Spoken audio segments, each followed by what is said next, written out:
मैं आज आपके जो ये प्रथम पेपर है भारत में शिक्षा व्यवस्था का विकास, इसके बारे में कुछ महत्वपूर्ण प्रश्न आपको बताने का जा रहा हूँ, जो परीक्षा से संबंधित ऑब्जेक्टिव टाइप में आप याद कर सकते हैं। मैं आपको जो एक विकल्प है वही बताऊंगा और किस प्रकार से प्रश्न पूछे जा सकते हैं ये बताऊंगा।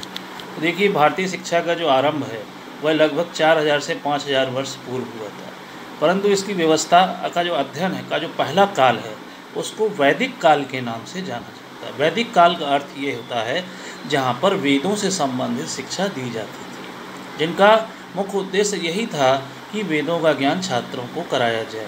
और भारत में ये शिक्षा व्यवस्था जो थी 2500 ईस्वी पूर्व से 500 ईस्वी पूर्व तक थी। तो यह बात आपको ध्यान रखने की है कि वैदिक काल कब से कब तक था, तो 2500 ईस्वी पूर्व से लेकर 500 ईस्वी पूर्व तक था। और इस समय की शिक्षा व्यवस्था को वैदिक शिक्षा प्रणाली कहते थे। चूँकि इस काल की शिक्षा व्यवस्था पर ब्राह्मणों का आधिपत्य था, अर्थात ब्राह्मणों के द्वारा ही इस शिक्षा व्यवस्था की व्यवस्था को संभाला जाता था, इसलिए इसको ब्राह्मणी शिक्षा व्यवस्था तथा हिंदू शिक्षा भी कहा जाता था। अब आप ये ध्यान रखिएगा कि ब्राह्मणी शिक्षा व्यवस्था किसको कहा जाता था, तो वैदिक शिक्षा व्यवस्था को ही ब्राह्मणी शिक्षा व्यवस्था कहा जाता था, क्योंकि इसमें ब्राह्मणों का आधिपत्य था। अब हम आगे चलते हैं कि इसमें वैदिक शिक्षा काल के अंदर जो है दो उपकालों में बांटा जा सकता है। पहला है प्रारंभिक वैदिक काल और दूसरा है उत्तर वैदिक काल। ये अब आपको ध्यान में रखना है कि वैदिक काल के दो भागों में बांटा गया था, प्रारंभिक वैदिक काल और उत्तर वैदिक काल। दोनों में बहुत थोड़ा थोड़ा फर्क है, बाकी देखा जाए तो सब एक जैसी बातें हैं। इसमें ब्राह्मणी शिक्षा प्रणाली का विकास हुआ था, जिसे हिंदू शिक्षा प्रणाली भी कहा जाता है। ये प्रणाली जो थी लगभग 2000 वर्ष तक हमारे भारतवर्ष में चली थी। वैदिक शिक्षा प्रणाली कहना अधिक उपयुक्त है, क्योंकि 2000 वर्ष लंबे इस वैदिक काल में ज्ञान के विकास के साथ साथ इसकी पाठचर्या और शिक्षण विधियों का विकास भी हुआ। अब आप ये देखिए कि हमारी जो आज की शिक्षा व्यवस्था है उसकी नींव वैदिक काल में ही रख दी गई थी। तो इससे संबंधित कुछ और महत्वपूर्ण बातें मैं आपको बता रहा हूँ, जिनको आप ध्यान से सुनिए। वैदिक काल में जिस शिक्षा प्रणाली का विकास हुआ उसे वैदिक शिक्षा प्रणाली कहते हैं। और इस प्रणाली के अंदर, वैदिक शिक्षा के अंदर जो मुख्य चीज़ थी वो ये थी कि ब्रह्म की प्राप्ति या उसका ज्ञान, और जीवन का जो मुख्य लक्ष्य होता था वह था मोक्ष की प्राप्ति। अब आप ध्यान रखिएगा कि मोक्ष की प्राप्ति किसका उद्देश्य था या कहाँ पे इसका जीवन का लक्ष्य था, तो वैदिक शिक्षा प्रणाली में इसका लक्ष्य था। और सत्य की खोज, सत्य क्या है? सत्य है ब्रह्म की खोज। तो ब्रह्म के बारे में ज़्यादातर हमारी शिक्षा जो थी वैदिक शिक्षा धार्मिक शिक्षा थी और वेदों पर आधारित शिक्षा थी। ठीक है, इसमें धार्मिक विद्यालय के अंदर का वातावरण भी पूरी तरह से धार्मिक होता था।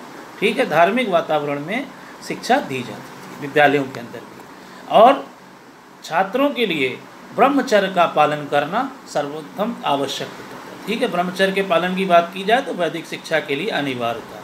चरित्र का निर्माण वैदिक आदर्शों के अनुरूप किया जाता था। इसके बाद हम आगे चलते हैं कि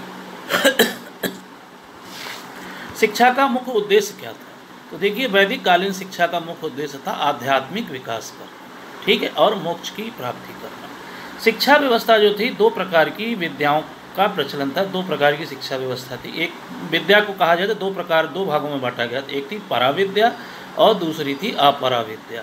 दोनों विद्याओं में थोड़ा थोड़ा अंतर है। देखिए, आध्यात्मिक जिसका क्या बोलते हैं पराविद्या, जिसका प्रमुख उद्देश्य था आध्यात्मिक विकास करना। ठीक है, धर्म, जीव, आत्मा, परमात्मा, पुराण, दर्शन, वेद, वेदांग, नीति शास्त्र आदि का अध्ययन करते थे। ठीक है, और अपरा विद्या जो थी उनका प्रमुख विषय जो था लौकिक जगत से संबंधित था, जिस जगत में हम लोग रहते हैं।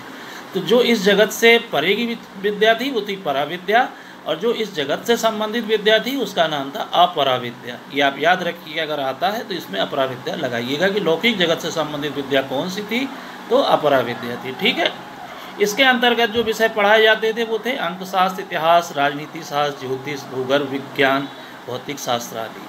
ठीक है, तो ये चीज़ आप ध्यान में रखिएगा।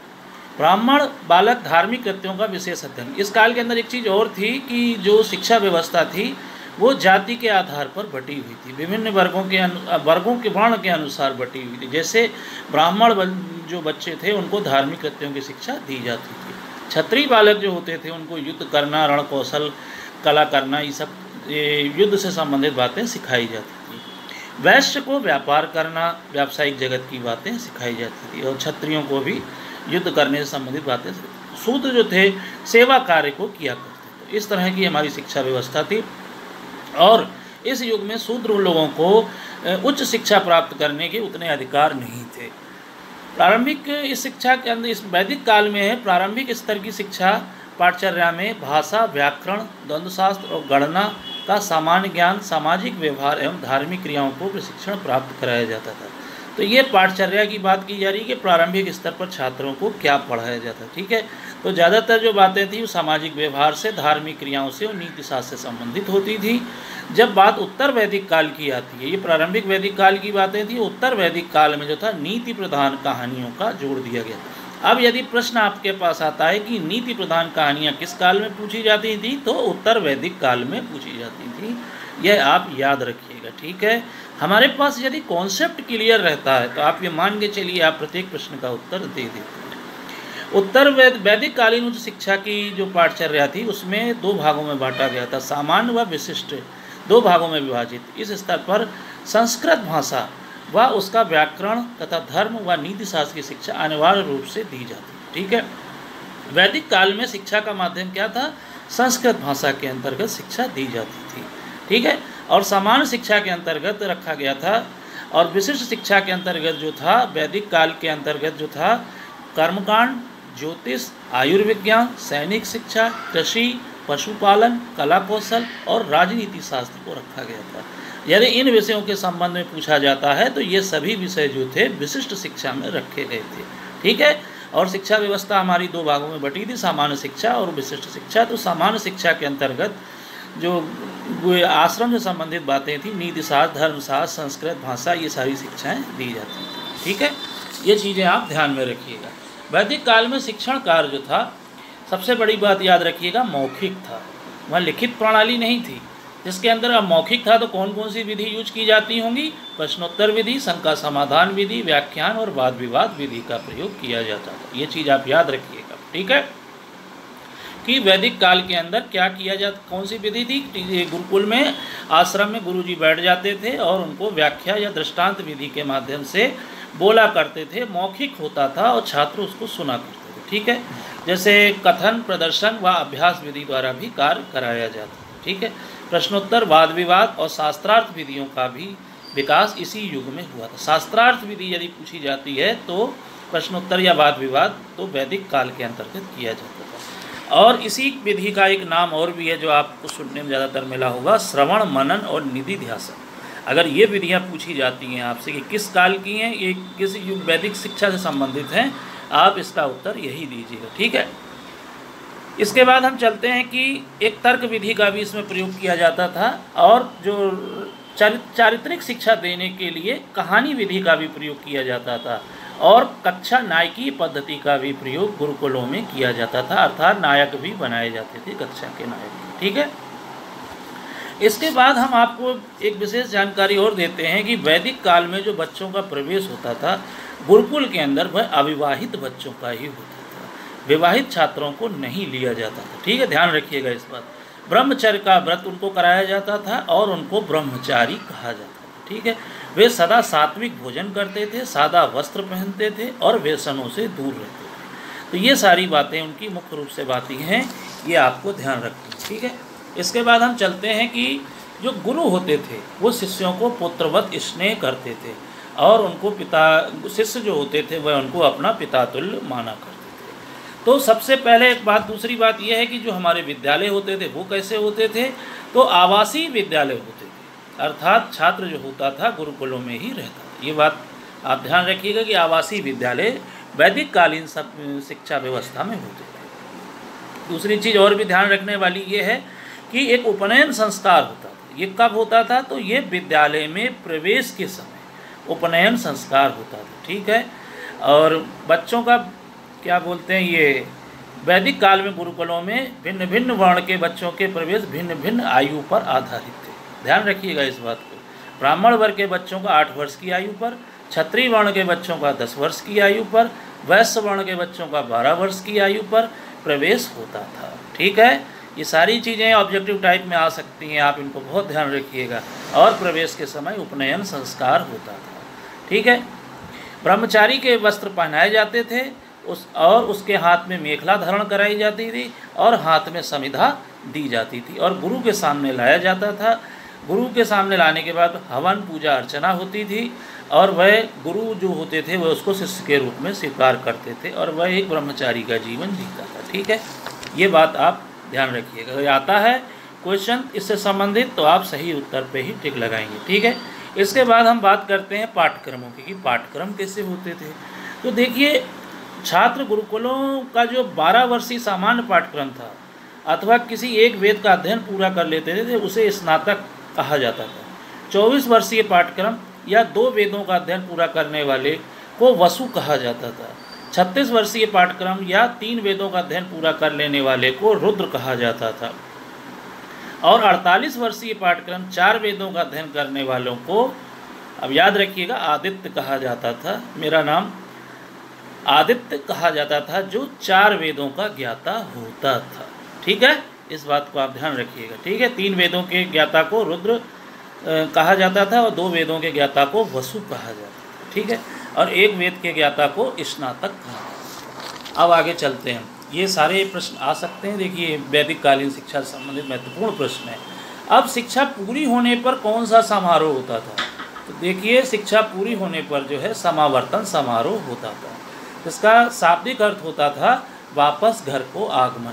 अब यदि प्रश्न आता है कि वापस घर के आगमन को वैदिक काल में क्या कहा जाता, तो समावर्तन कहा जाता था, ठीक है।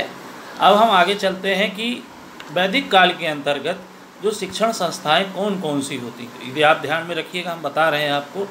पहली संस्था है टोल। टोल का अर्थ होता था संस्कृत की शिक्षा दी जाती थी, जिसमें एक टोल में एक शिक्षक होता था, ठीक है। एक टोल संस्कृत की शिक्षा टोल कहलाती थी। चरण में वेद के एक अंग की शिक्षा दी जाती थी और इसमें एक शिक्षक होता था। उस संस्था उस भाग को चरण कहा जाता था। तीसरा है घटिका। घटिका में धर्म और दर्शन की उच्च शिक्षा दी जाती थी।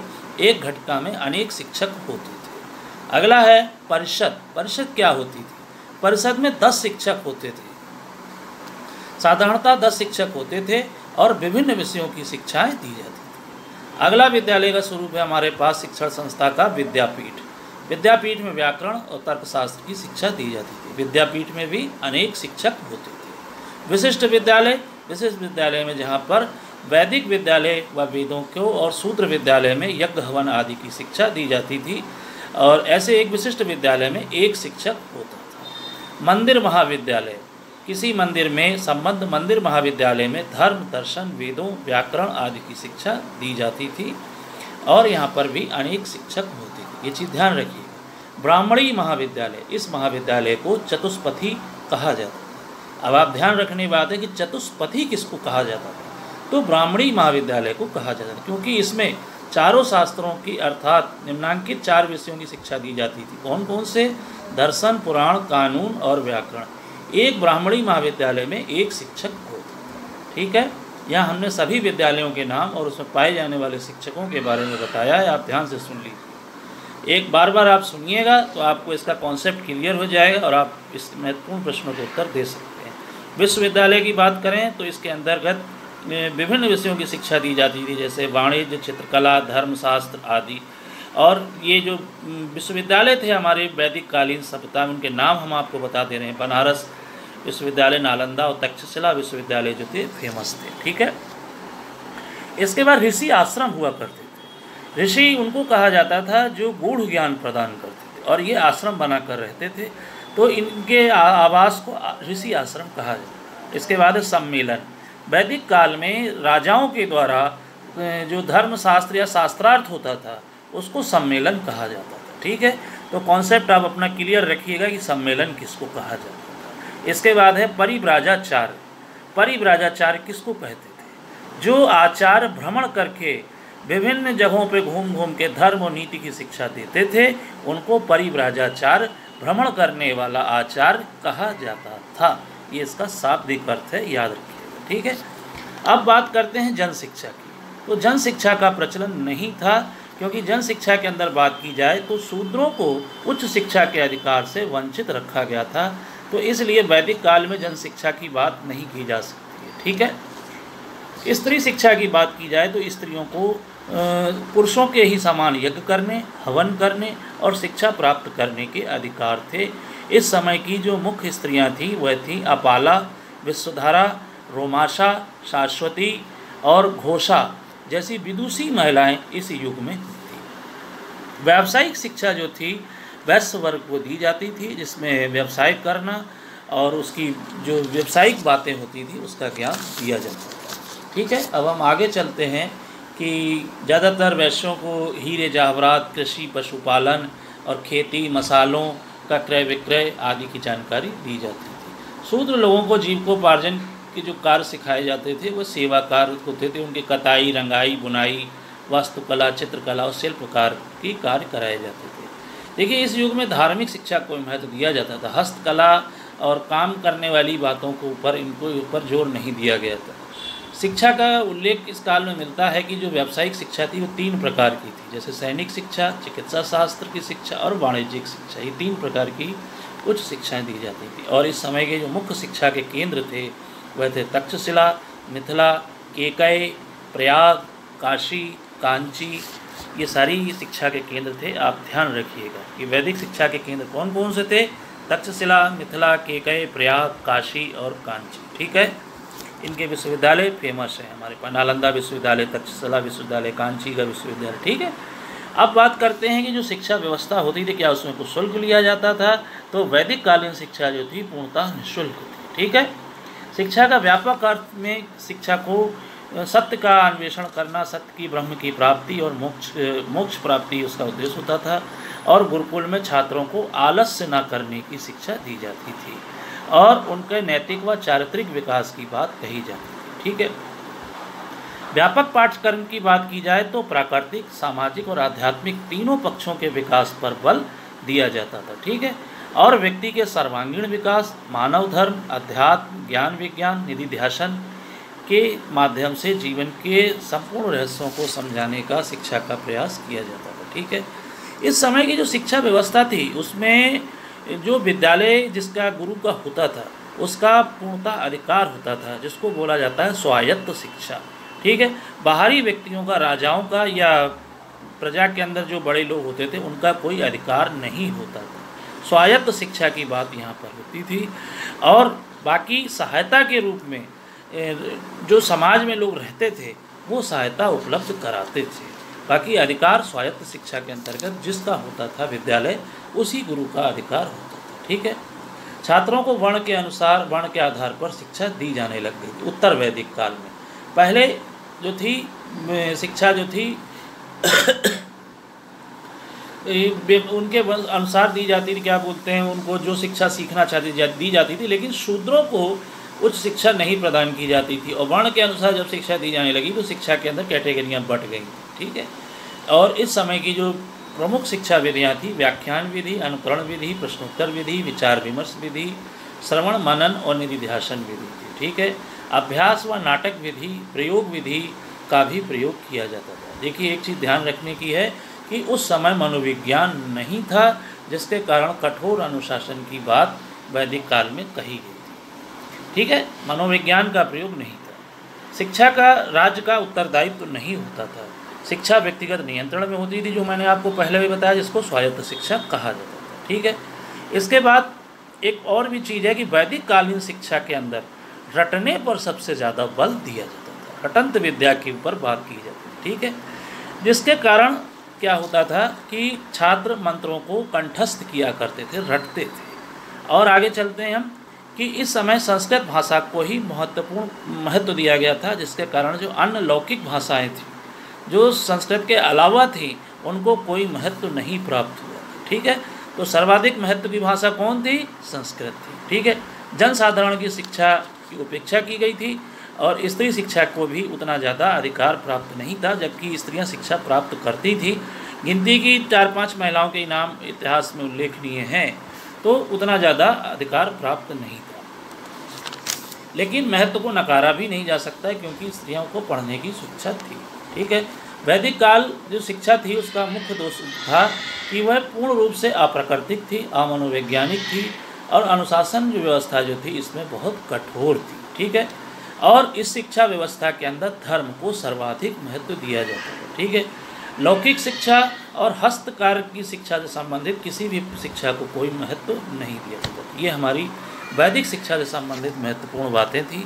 आशा है आप वैदिक कालीन शिक्षा को समझ गए होंगे। यदि कुछ नहीं समझ में आता है तो आप पुनः पूछिएगा, हम आपको इसका उत्तर देंगे। ठीक है, ओके।